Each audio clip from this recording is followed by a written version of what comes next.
Hello friends, आज मैं आपके सामने बहुत इंपॉर्टेंट वीडियो लाया हूँ जो कि इंडिपेंडेंस डे से रिलेटेड कुछ वोकैबलरी है जो बहुत इंपॉर्टेंट है। तो सबसे पहला मीनिंग जो है वह है हमारे पास ऑस्पिशियस। ऑस्पिशियस का मतलब होता है मुबारक या शुभ। इस अवसर को हम मुबारक या शुभ अवसर कहते हैं क्योंकि इस अवसर पर, इस मौके पर हमें स्वतंत्रता मिली थी, हमें आज़ादी मिली थी। इसे हम ऑस्पिशियस कहते हैं। ऑस्पिशियस का मतलब होता है मुबारक। इसके बाद का नेक्स्ट वर्ड है नेशनल एंथेम। नेशनल एंथेम का मतलब होता है राष्ट्रीय गीत। राष्ट्रीय गीत को हम नेशनल एंथेम कहते हैं। इसके बाद का जो हमारा नेक्स्ट है वो है फ्लैग होस्टिंग। फ्लैग होस्टिंग का मतलब होता है झंडा चढ़ाना या झंडा लहराना। फ्लैग को होस्ट करना मतलब झंडे को लहराना होता है। फ्लैग का मतलब झंडा होता है। इसके बाद का जो हमारा नेक्स्ट वर्ड है वो है रिवोल्यूशनरी वॉर। रिवोल्यूशनरी वॉर का मतलब होता है क्रांतिकारी युद्ध। जब क्रांतिकारी युद्ध हुआ तो हमारी आज़ादी के लिए जो है तो रिवोल्यूशनरी वॉर हुई, तो उसे हम क्रांतिकारी युद्ध कहेंगे, जिसे हम रिवोल्यूशनरी वॉर कहते हैं। इसके बाद का जो हमारा नेक्स्ट वर्ड है वो है पैरेड। पैरेड मतलब प्रदर्शन या जुलूस। इस दौरान जो है तो बहुत प्रदर्शन या जुलूस किए जाते हैं और 15 अगस्त को जो है 15 अगस्त को मतलब पैरेड निकाले जाते हैं, तो इसे हम प्रदर्शन या जुलूस कहते हैं। इसके बाद का जो हमारा नेक्स्ट वर्ड है वो है पैट्रियटिज़म्स। पैट्रियटिज़म्स का मतलब होता है देशभक्ति, यानी देश से मोहब्बत, हुब्बुल वतनी या देश से मोहब्बत करना या देशभक्त बनना, उसे हम देशभक्ति कहते हैं, जिसे हम इंग्लिश में पैट्रियटिज़म्स कहते हैं। इसके बाद का हमारा जो नेक्स्ट वर्ड है वो है डेमोक्रेसी। डेमोक्रेसी का मतलब होता है लोकतंत्र या प्रजातंत्र। अब लोकतंत्र ऐसा होता है जिसमें हर किसी को राइट्स होता है, हर किसी को अधिकार होता है, हक होता है कि वो अपने अपने मतलब विचारों को, अपने जो है तो मज़हब को या हर चीज़ को अपने मुताबिक करे या अपने अनुसार करे, उसे हम डेमोक्रेसी कहते हैं। डेमोक्रेसी मतलब जब बहुत सारे लोग मिलकर किसी एक पर्टिकुलर मतलब व्यक्ति को चुनते हैं, सेलेक्ट करते हैं, उसे हम डेमोक्रेसी कहते हैं। इसके बाद का जो हमारा नेक्स्ट वर्ड है वो है कॉन्स्टिट्यूशंस। कॉन्स्टिट्यूशंस का मतलब होता है संविधान। हमारे देश के संविधान जो है 26 जनवरी को बनाए गए, तो इसे हम कॉन्स्टिट्यूशंस यानी संविधान कहेंगे, जिसे हम उर्दू में दस्तूर कहते हैं। इसके बाद का जो हमारा नेक्स्ट वर्ड है वो है मार्टर। मार्टर का मतलब होता है शहीद। जो देश के लिए लड़कर शहीद हुए उन्हें हम इंग्लिश में मार्टर कहेंगे। इसके बाद का जो हमारा नेक्स्ट वर्ड है वो है मार्टरडम। मार्टर का मतलब तो हमें पता है ये शहीद होता है, लेकिन अगर इसके आगे हम डम लगा दें तो ये बन जाएगा मार्टरडम। मार्टरडम का मतलब होता है शहादत। इसके बाद का जो हमारा नेक्स्ट वर्ड है वह है सैल्यूट। सैल्यूट का मतलब होता है सलामी देना, यानी उन स्वतंत्र सेनानियों को जिन्होंने मतलब ये बलिदान दिया, उन्हें हम सैल्यूट करते हैं, उन्हें हम सलामी देते हैं, इखराज अक़ीदत पेश करते हैं। इसके बाद का जो हमारा नेक्स्ट वर्ड है वह है इंडिपेंडेंस।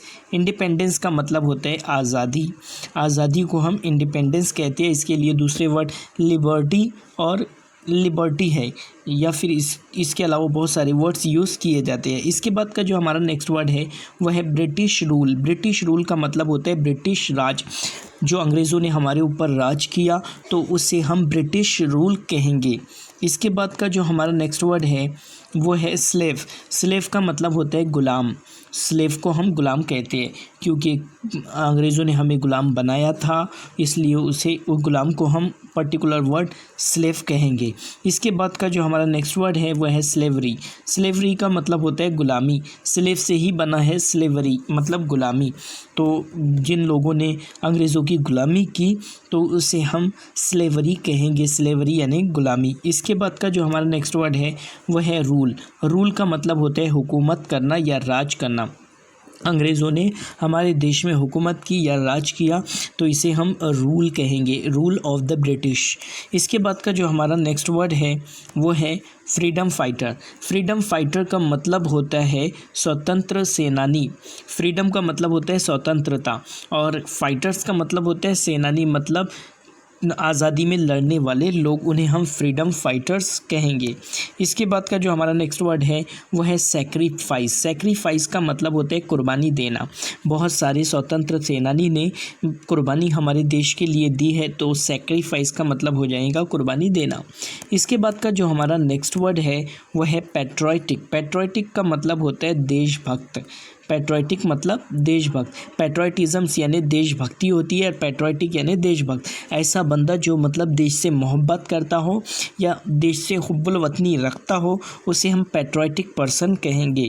इसके बाद का जो हमारा नेक्स्ट वर्ड है वो है पैट्रियोटिक सॉन्ग। पैट्रियोटिक सॉन्ग का मतलब होता है देशभक्ति गीत, यानी देश से मोहब्बत वाले सॉन्ग्स, ऐसे गीत जो पैट्रियोटिक है उसे हम पैट्रियोटिक सॉन्ग कहेंगे। इसके बाद का जो हमारा नेक्स्ट वर्ड है वो है pomp and show. Pomp and show का मतलब होता है धूमधाम, क्योंकि 15 अगस्त 15 अगस्त को हम धूमधाम से मनाते हैं, तो इसलिए हमने ये वर्ड यूज़ किया पॉम्प एंड शो मतलब धूमधाम। इसके बाद का जो हमारा नेक्स्ट वर्ड है वह है quit India movement. Quit India movement जो स्टार्ट हुआ उसे हम भारत छोड़ो कहेंगे। भारत छोड़ो का जो नारा था या जो मूवमेंट था उसे हम क्विट इंडिया मूवमेंट कहेंगे। इसके बाद का जो हमारा नेक्स्ट वर्ड है वह है ट्रेटर। ट्रेटर का मतलब होता है देशद्रोही, यानी देशद्रोही मतलब ऐसा बंदा जो देश से मतलब नफ़रत करे या देश के साथ में गद्दारी करे, उसे हम ट्रेटर कहेंगे यानी देशद्रोही कहेंगे। इसके बाद का जो हमारा नेक्स्ट वर्ड है वह है ट्रेज़न। ट्रेज़न का मतलब होता है देशद्रोह, यानी देश से नफ़रत या देश से गद्दारी करना, उसे हम ट्रेज़न कहते हैं। इसके बाद का जो हमारा नेक्स्ट वर्ड है वो है अटेन फ्रीडम। अटेन फ्रीडम मतलब आज़ादी मिलना या आज़ादी प्राप्त करना। अटेन का मतलब प्राप्त करना या मिलना होता है, और फ्रीडम का मतलब होता है आज़ादी। इसके बाद का जो हमारा नेक्स्ट वर्ड है वो है पे ट्रिब्यूट। पे ट्रिब्यूट का मतलब होता है श्रद्धांजलि देना, या जिसे हम उर्दू में अखराज अक़ीदत कहते हैं। ट्रिब्यूट का मतलब होता है श्रद्धांजलि, और पे यानी देना, तो श्रद्धांजलि देना या फिर अखराज अक़ीदत पेश करना। इसके बाद का जो हमारा नेक्स्ट वर्ड है वह है रियॉट्स। रियॉट्स का मतलब होता है दंगे, क्योंकि अंग्रेज़ों ने बहुत सारे दंगे करवाए, तो उसे हम रियॉट्स कहेंगे। रियॉट्स यानी दंगे। इसके बाद का जो हमारा नेक्स्ट वर्ड है वह है ट्राई कलर। ट्राई कलर का मतलब होता है तिरंगा। तिरंगे को हम ट्राई कलर कहते हैं, क्योंकि तिरंगे के अंदर 3 कलर होते हैं, इसलिए 3 को हम ट्राई कहते हैं, और कलर का मतलब होता है रंग यानी तिरंगा। इसके बाद का जो हमारा नेक्स्ट वर्ड है वो है ट्रूप्स। ट्रूप्स का मतलब होता है फ़ौज। ट्रूप्स यानी फ़ौज। फ़ौज को हम इंग्लिश में ट्रूप्स कहते हैं।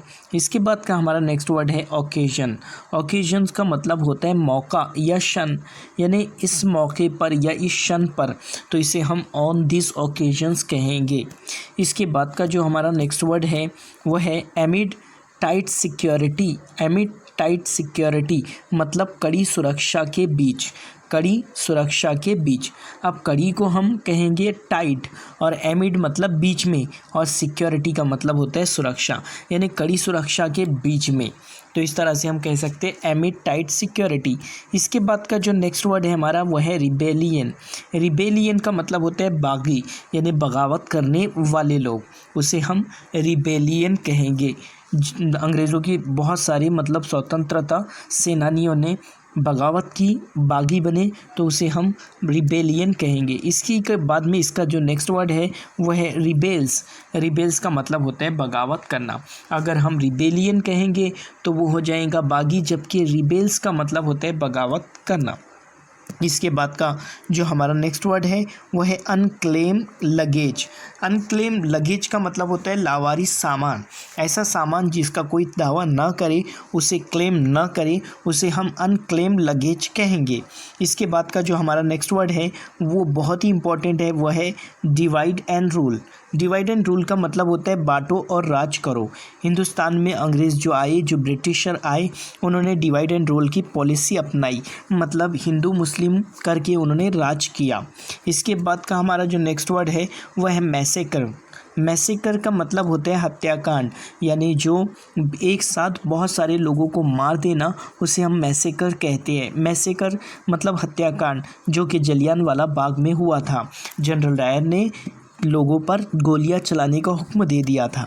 इसके बाद का जो हमारा नेक्स्ट वर्ड है वो है कंस्पायरेसी। कंस्पायरेसी का मतलब होता है साजिश। अंग्रेज़ों ने बहुत सारी साजिशें की लेकिन वो नाकाम रही और हमारा देश आज़ाद हुआ। कंस्पायरेसी का मतलब होता है साजिश। इसके बाद का जो हमारा नेक्स्ट वर्ड है वो है boycott British product. Boycott British product मतलब ब्रिटिश सामान का बहिष्कार करना, यानी जितने भी ब्रिटिश के प्रोडक्ट थे उनका बहिष्कार किया गया और उनसे मतलब सामान ना ख़रीदने का ऐसा दावा किया गया। और ब्रिटिश सामान का बाइकॉट करना मतलब कहलाता है हिंदी में ब्रिटिश सामान का बहिष्कार करना, और इसे इंग्लिश में बाइकॉट ब्रिटिश प्रोडक्ट्स कहते हैं। इसके बाद का हमारा जो नेक्स्ट वर्ड है वो है इंडिपेंडेंट डे। इंडिपेंडेंट डे का मतलब होता है स्वतंत्रता दिवस, जिसे हम 15 अगस्त कहते हैं। 15 अगस्त को हम आज़ादी का दिन या आज़ादी का दिवस मनाते हैं, जिसे हम हिंदी में स्वतंत्रता दिवस कहते हैं और इंग्लिश में इंडिपेंडेंट डे कहते हैं। इसके बाद का जो हमारा नेक्स्ट वर्ड है वो है एस्टैब्लिश। एस्टैब्लिश का मतलब होता है स्थापित करना यानी कायम करना। गाइज़, अगर मेरी ये वीडियो अच्छी लगी तो कमेंट बॉक्स में आप ज़रूर